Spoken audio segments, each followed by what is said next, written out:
the next Batman game, and more coming up on today's episode of the latest in tech news. Hey Gadgeteer, you're just in time for the latest episode of the world's only 3-in-1 show on tech, gadgets, and gaming news. That's right, this is the latest in tech news. My name is Taylor Merrick, and if you're new here, hit that follow and subscribe button right now so that you don't miss out on the latest. If you're a long-time listener or you tuned into yesterday's show and you went, hey, yesterday's show was fine, what are you talking about? You didn't have any audio for the intro and outro and segue in between articles and segments. What are you talking about? I heard it fine on a podcast and a video. Well, that's because apparently it didn't want to tell me on the live stream that we have on twitch.tv/technewsgadget every weekday at 9 p.m. Central Standard Time that, yes, it was still going to pick up that audio for the intro and everything else for the recording, but not for the live stream. So, sorry if it got flip-flopped yesterday. Sorry, not sorry. I don't know. Technology. Blame technology, okay? Technology sometimes work, but technology sometimes stupid. Or maybe mostly stupid. Sometimes smart. I don't know. Remains to be seen, eye of the beholder, all that stuff. So, if you're watching in the live show yesterday, you probably missed all the cool sound effects that went along with the show normally, but if you were listening to podcast or watched via YouTube, you're probably like, what, everything fine, worked for me. Alright, anyways, we got stories and articles lined up for today, starting with our feature story, the next Batman game. Currently, right now, the greatest internet debate is going down of all time in terms of what is the next Batman game going to be. Is it going to be called officially Gotham Knights, or is it going to be called Batman Court of Owls? I don't know. But seeing as how the teasers that they've been dropping, and they've dropped at least 3 of them by this point, as of the recording right now today, it's leading more and more into the Court of Owls territory. And if you're not learned and caught up on your comic books, your TV episodes, the animated series of Batman, it just went right over your head. I guarantee you it was teased in Arkham series at some point, depending on portions of the missions that you're doing or side missions. So it is there, but it's very prevalent in the comic books, and it's very prevalent in animated series. So we'll be digging into that, if that is indeed where this next game is headed, and the secrets and teasers that they've been dropping seem to indicate that. We'll also be taking a look at, well, Microsoft deciding to end, once and for all, Internet Explorer. Thank goodness. Although I'm wondering if this is like the official one, because I remember mentioning it before. But now I think it's official, because, like, when you kill the support for it, it's basically like pulling the plug off of life support, and then Internet Explorer finally dies, and Microsoft can finally redeem itself somehow in the hopes of the internet community by saying, look guys, we finally pulled the plug on the most hated browser of all time, and a little bit too late. Anyways, we'll also be taking a look at Epic using its playbook for Fortnite events against Apple and Google, and it's just getting started. This is going to be one wild and crazy ride. On the back end of things, Apple also has an antitrust lawsuit brought against it by Spotify, so its music streaming service is now being impacted. Oh man, if it isn't just one thing with Apple, it's another, so I love the competition going on. But we'll be talking about Epic more and mainly what they've been doing now. We'll also be talking about Call of Duty Warzone's underbarrel shotgun seems broken, but don't worry. If the fix hasn't already been introduced, it will be very shortly. So, I actually tried it out myself yesterday in a couple of games. It was nasty. It was actually quite entertaining. For once, I actually had fun playing the game. Like, yeah, I could one-shot you totally. Instead of me getting one-shot all the time trying to figure out what in the world happened. I mean, I'm not that bad of a player. I'm decent at best. But why do I always have to die? You know, now it felt good. You know, I have to unbarrel shotgun and then popping people and being like, yeah, what now? What now? You know, I'm actually Short-lived, I know, but, satisfying nonetheless. And finally, we'll be taking a look at, Minecraft ripping off another mod and giving it no credit. I'm talking about the Jurassic World DLC trailer that they dropped today on YouTube. We'll be looking at the trailer a little bit. I can't show all of it, but I will have the links for it in the show notes if you want to watch the full thing. And I'm going to rant about Minecraft and Microsoft a little bit. What's new? With that said, let's head on over to today's feature article. Okie dokie, so Batman, the Court of Owls explained. You see, for those of you new and those of you well versed in all things DC, Batman has a well-known and timeless gallery of villains, but one of his more recent adversaries poses one of the greatest threats to Gotham City. The merciless group is known only as the Court of Owls, a secret society with comic origins revealed in the pages of the New 52 relaunch in 2011. In fact, they're so secret, you might not even know who they are. When Batman donned the cowl under the guidance of the creative team of Scott Snyder and Greg Capullo, a team that would quickly be considered one of the best ever to take on the Caped Crusader, the ruthless Cabal proved to be a match for the Dark Knight. With the news that WB Montreal's Batman video game will finally be revealed at DC Fandom this weekend and may pit the player against a sinister secret society, let's get to know this dangerous foe and formidable addition to Batman's Rogues Gallery. And we got images to go along with it. As you can see here, he's duking it out. Bingo. Yep. Pretty good. So, spoilers follow.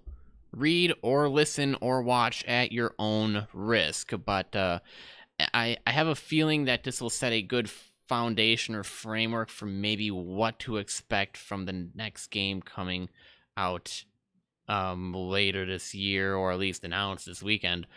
But what is the Court of Owls? Well, the Court of Owls has long been legend in Gotham City. Beware the Court of Owls began a local nursery rhyme that watches all the time, ruling Gotham from a shadowed perch behind granite and lime. When Bruce Wayne was placed in the crosshairs of an assassination plot, he learned that the court and its assassins are very real. Some of Gotham's wealthiest and most well-connected families make up the Court of Owls. For centuries, they used their power and influence to turn the tides of politics and control the city according to their designs, often resorting to the use of highly trained assassins called Talons to achieve their nefarious goals. The Wayne family was one of the Cabal's long-standing rivals. Alan Wayne, one of the city's builders, and Bruce's great-great-grandfather, was plagued by the Court of Owls until they tortured him to death in 1922. As a boy, Bruce himself had heeded the legend and suspected the court having a hand in his parents' death, believing that their murder was a bit too random to be mere coincidence. In many ways, it was my first case as a detective, he told Dick Grayson. Bruce found no trace of them or their involvement in Wayne's death. He sporadically looked into society as he honed his skills as an adult, but the court eluded his sight until he became a target himself. Yeah. Kind of interesting. The story then continues on. I'm not going to read all about it, but I do go over the Court of Owls' origin, notable members of the Court of Owls, and then powers and abilities. I'll read about that a little bit. Not only were the Court of Owls assassins, the Talons, strong enough to take on Batman and even some of his enemies in the Night of the Owls tie-in issues, they were able to return from mortal wounds and death itself, thanks to a chemical compound that gave them meta-human regenerative abilities. The judgment to bring them back into service was made by the court, who would awaken the assassins when the need arose to help them reclaim their power in Gotham City. Talons were also skilled combatants, stealthy and lethal. They wielded claw-like blades as their signature weapons to pierce their target in specific parts of the body to make their death as painful as possible. Now keep in mind, the Court of Owls in TV and video games, well, if you've been watching any TV shows or movies or anything, they've kind of had mentions. So I'm just going to wrap it up here by saying the Court of Owls most notably made an appearance in a television series Gotham, where they worked their machinations behind the scenes until rising to the forefront in the series' third season. The court has also made a brief appearance in the form of a talent assassin in 2018's LEGO DC Supervillains, and then in 2015 animated film Batman vs. Robin introduced the Court of Owls and Talon as Batman explored the idea of the shadowy group behind the death of his parents. The film is loosely based on the story of the comics, pitting Bruce and Damian against each other as they clash over their different personalities and crime-fighting philosophies. They triumph over the Court of Owls and their undead assassins, although Damian was left questioning who he is and how he fits into his father's life. But how does it fit into the next Batman game? Well, Scott Snyder himself teased the first line of the nursery rhyme, "Beware the Court of Owls," and the tagline, "Capture the Night." It's not that much of a stretch to guess that the secret society will be playing a role in the next Batman game. Whether it's the shadowy group themselves or the assassins they unleash, Batman will certainly have a lot to contend with in his next battle to save Gotham City. And I, for one, after reading that, am now very interested in what's happening this weekend. What is the game that is coming out? I mean, I know that it's going to be the Suicide Squad, Kill the Justice League. That seems kind of interesting. I'll be keeping an eye on that. But then the next Batman game, oh man, if you guys can make something to top Arkham Knight, I will be impressed. Or like a nice tie-in leading into the next one, or you could just go off on your own little angle or story. I'd be fine with either one. I like Batman games. I enjoy it. I enjoyed the first Arkham game, the second, third, all of them. I'm a very happy fan, is what I could say. I'm happy enough that I actually bought an exclusive PlayStation 4 limited edition Arkham Batman console, so that's how committed I am to it. So are you guys looking forward to the next Batman game? Any more interesting tidbits you have to share? Thoughts you are wondering? Be sure to let me know down in the comment section if you're watching via YouTube. If you're watching via the live chat, be sure to let me know there. Otherwise, we are at Tech News Gadget on Twitter. All right, moving on to our next article. And yes, if you are interested, you can actually see the video of the old, decrepit, ancient-looking browser called Internet Explorer that, for some odd reason, came up from the depths, and it pains me to even look at it. But if you want to see what I'm looking at, head on over to youtube.com/technewsgadget, and you can watch today's show for yourself and kind of, I don't know, agree with me to say, yeah, that was pretty bad, or disagree with me and say, no, that was the best browser of all time. What are you talking about? Whatever. Microsoft, meanwhile, drives another nail in the coffin of its most hated product. From CNN, Internet Explorer is so reviled, even Microsoft is turning its back on it. Microsoft announced this week that its workplace chat software Teams will no longer be available on Internet Explorer as of November 30th, and its 365 apps, including Office products, won't work on IE beginning August 17th, 2021. It's a momentous decision that adds yet another nail in the coffin of one of the most hated software products of all time, but Internet Explorer isn't going away just yet. We're going to have to sit here with its lingering, torturous browser for a little while longer. You see, Internet Explorer is miraculously still around after 25 years. Once the most used web browser, Internet Explorer has been on a steady downward trend for years. Its share of the browser market, fell below the 50% threshold in 2010 and now sits at about 4% according to browser usage tracker Net Market Share. Google's Chrome is currently the browser leader, commanding a 71% share of the market. And then they just drop into the history and basically say Microsoft failed to innovate, leaving Internet Explorer 6 in the dust. And, and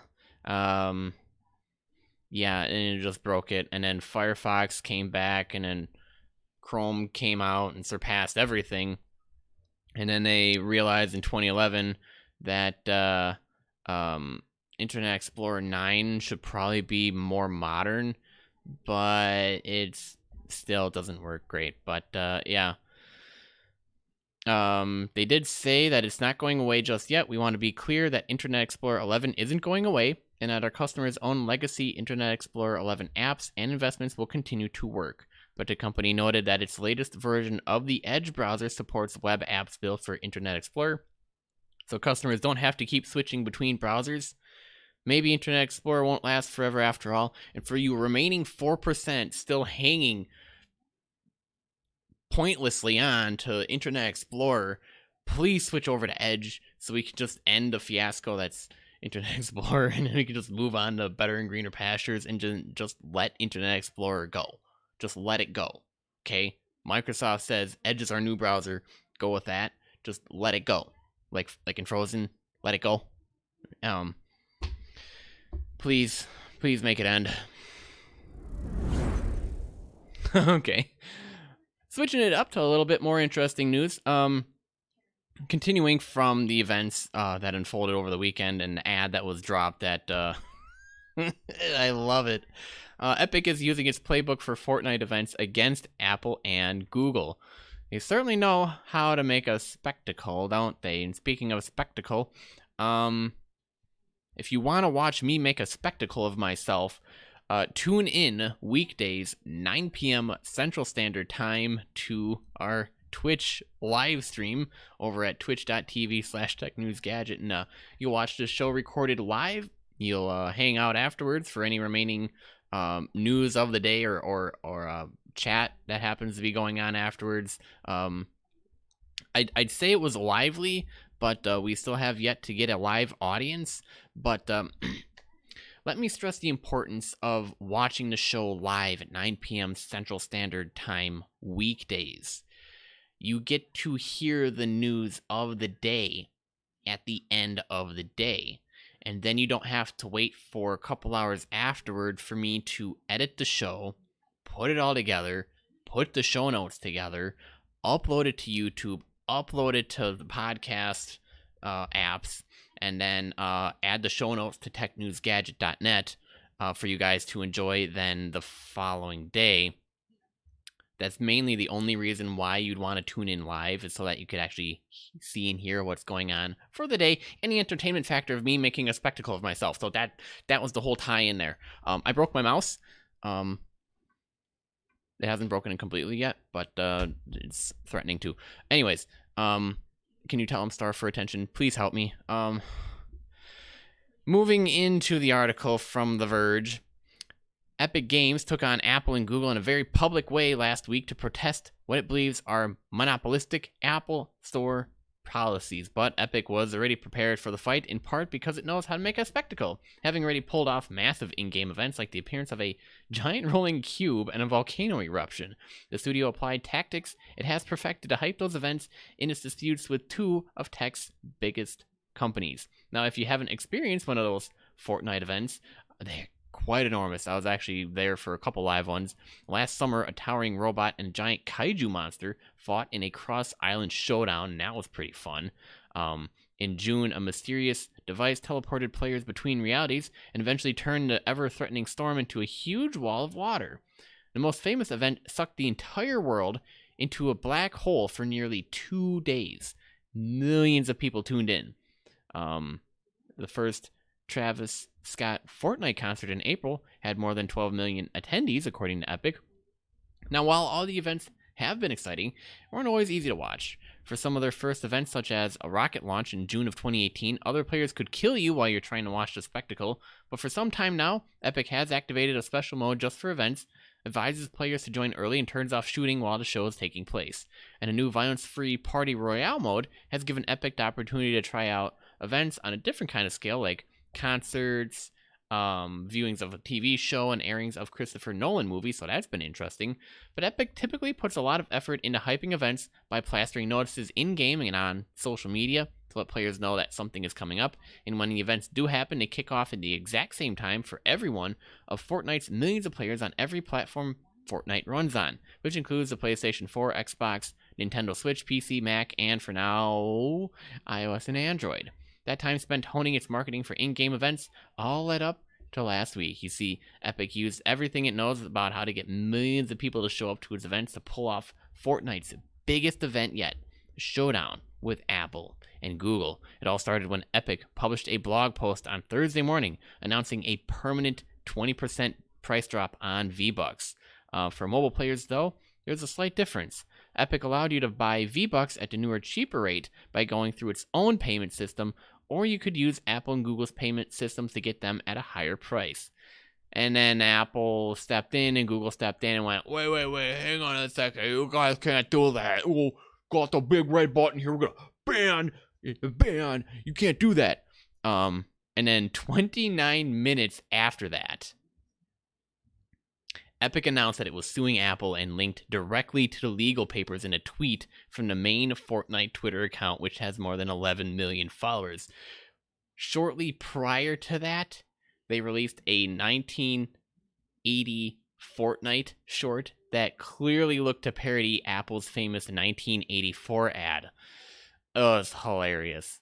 I couldn't stop laughing. The precise timing of the video and the lawsuit showed that Epic had been prepared for this exact moment, and the fact that the short would premiere in Party Royale meant that there shouldn't be any way for players to be killed while watching it. Epic made sure players were aware of the short too. A bunch of people hopped in prior, and it was only 48 seconds long. Reading along, the short concluded with a hashtag free Fortnite, which Epic then used as the title of a blog post that they then explained for what was going on. In the post, Epic noted that iOS players currently won't be able to play the game's upcoming next season, which will likely be packed with significant updates, and called on players to join the fight against the App Store on social media with free Fortnite. Epic then put the 1989 short, or 1980 Fortnite short on its loop on Twitter, Twitch, and YouTube channels. But they played it on repeat to rally support for its cause. While this was a detailed and well-planned campaign against Apple, Epic used many of these tactics just a week earlier to promote the addition of drivable cars to Fortnite. While the conflict with Apple is continuing to escalate, Apple has threatened to pull Epic's access to developer tools by August 28th unless the studio makes changes to Fortnite.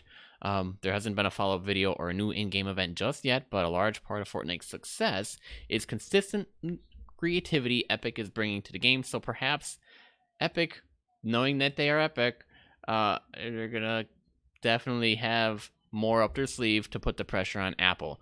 And I guess the author wanted to note, if you're reading this, Epic, I'll give you one idea. Release a skin for the Apple Man. Do you guys agree? Let me know. I'd actually be down for that. That'd be kind of interesting. Free Fortnite. He has like a... I have my own ideas on that, but yeah, I love it. It's hilarious. Like, Epic knows how to do events. That much guaranteed. So yeah, if you're on iOS... or play Fortnite on your smartphone, I think you understand the frustration. But we're gonna see where this is gonna go, and I'm interested to see where this is going to go. I said that at the start. I've said it prior. But yeah, time for a shakeup.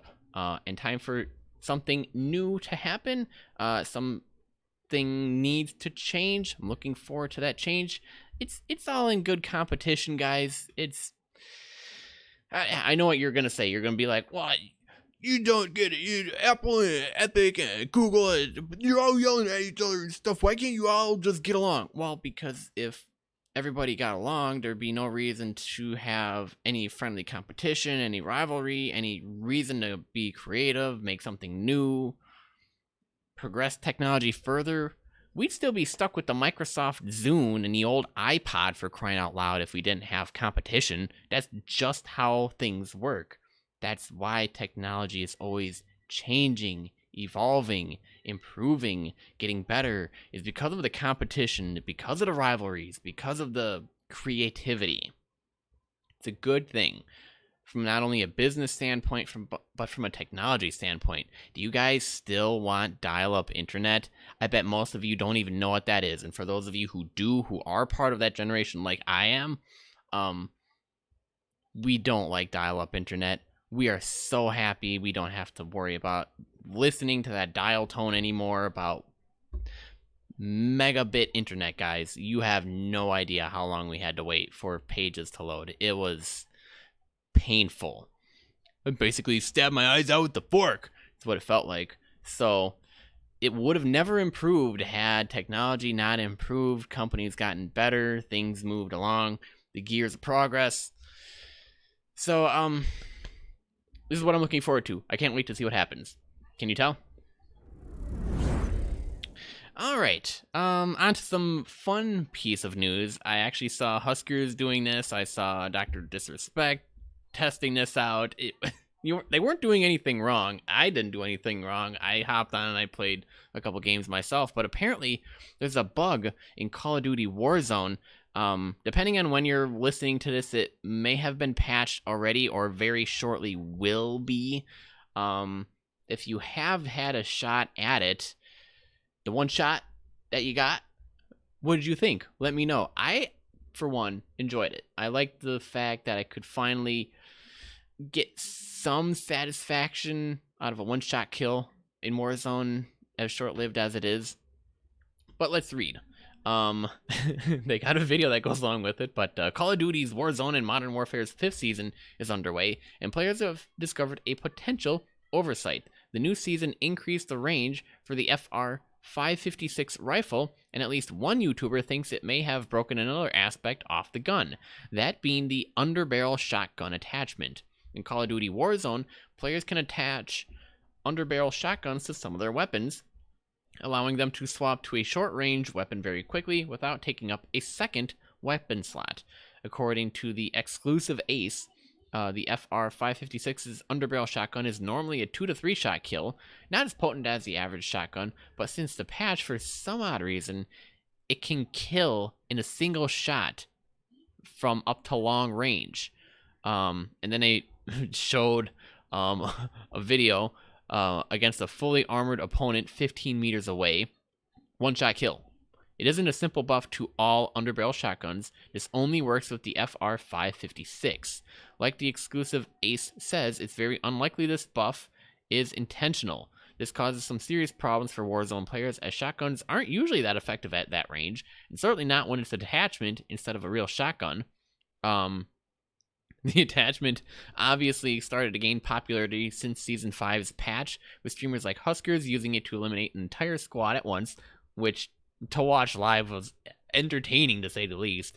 In a comment thread about the video on the Warzone subreddit, user Metalhead4 also claims to have used it to cause some chaos. Yeah, I just wiped a squad of 3 very easily with it. One tapped each of them. Use it while you can. It's like the only time a shotgun has ever been real in this game. There are some upsides to the bug, like how the FR-556 isn't too useful in Warzone, and that you can't resupply the underbarrel shotgun with standard shotgun ammo. You either have to go to a loadout or you need a munitions drop to pick up and then drop to resupply. But it looks like Infinity Ward has confirmed if it's a bug, but we're still waiting to hear back on that. At least Polygon is. I think a bunch of people are, but we're probably figuring it's not going to be around for too much longer before it's patched. And indeed, they'll be updating the story when there is a response, or likely we'll be hearing in some other way in short matter. So yeah, have you guys had a shot at it yet? What'd you think? Let me know. We are at Tech News Gadget on Twitter, or you can just drop a comment on our YouTube video. All right, the final story that we have for today is a YouTube video, and I'm only going to play a little bit of it. Let's watch the video here. What the? Dinosaurs? Jurassic World? Yes, that's the next DLC that's been announced for Minecraft. You're probably like, where does Minecraft stuff come from? Well, I've talked about Minecraft in the past. It's not too out there, but I had to show it just for the fact that I wanted to rant a little bit about it. The Jurassic World DLC for Minecraft will let players create their own dinosaurs, build exhibits, and manage the operations of their own dinosaur theme park. And as you can see right here, there's a theme park to go along with it, including dinosaurs. Whoopee! Just give the kids more reasons to just keep playing Minecraft, and PewDiePie's server will grow, and there'll be more 12-year-olds playing than ever before, and then we'll all like playing Minecraft, and we'll sing Kumbaya. It'll be great. Thanks, Microsoft. Actually, thanks, Notch, for selling it out, buying an island. I'm kidding. No, I'm not. The main reason I wanted to show this is because of the first comment. The first comment on this video is, I feel so bad for all the people who worked hard on the Jurassic Craft mod. Yes. Yes. Minecraft, Microsoft. Don't ever forget who made you famous. Who your community was. What they did. Because this is what you do. This is what you do. You rip it off and you pull it off as your own DLC. The amount of people who spent time and money creating mods and maps and game modes and everything get very little credit. Apparently Minecraft will just run off with whatever ideas it's got and steal it off as it is its own, as they've always been wont to do, but Microsoft is really good at ripping off ideas. This isn't the first time they've done it, but yeah. Thank you, Jurassic Craft, for bringing the mod to our attention, for putting all the hard work and effort in. Appreciate your guys' hard work, your inspiration, your creativity, your forward thinking to actually have Minecraft then down the line go, oh, you want to know what would be great is if we had a DLC where it could be like Jurassic World. That would be awesome, and it could have dinosaurs and all this other cool stuff and whatnot, and yeah. And then they'll just say, yeah, we thought of this all by ourselves, guys. Yeah, it is the code wasn't pre-existing. We didn't rip anybody off. The creativity was all ours. The envisioning, the inspiration, the bug testing, everything, the models, totally all our idea. Totally all original. Yeah, well, Minecraft, you know. That's all I'm gonna say. Just give credit where credit's due. That being Jurassic Craft. That came many years before. Sorry. Just had to get that little bit of a rant out. Rant is now complete and over, but I'm not going to be playing the full video, but I will have a link to it in the show notes at technewsgadget.net. Alright, and with that being said, that wraps up this episode of the Latest in Tech News. Thanks for tuning in. New episodes every weekday, and if you want to tune in live, 9 p.m. Central Standard Time on twitch.tv/technewsgadget, you can watch the show recorded live. The Latest in Tech News can be found on every major platform, including Apple Podcasts, Spotify, Google Podcasts, YouTube, Stitcher, Overcast, and much, much more. If you enjoyed this episode, be sure to let us know by clicking that like button and leaving a comment if you're watching via YouTube, and leave us a review if you're listening to this on the podcast app of your choice. Also, double check that you are subscribed so that you don't miss the next episode. I'm your host, Taylor American. Remember, for the latest in tech, gadget, and gaming news, visit technewsgadget.net. Pretty much, keep being awesome, guys, and I'll see you on the flip side.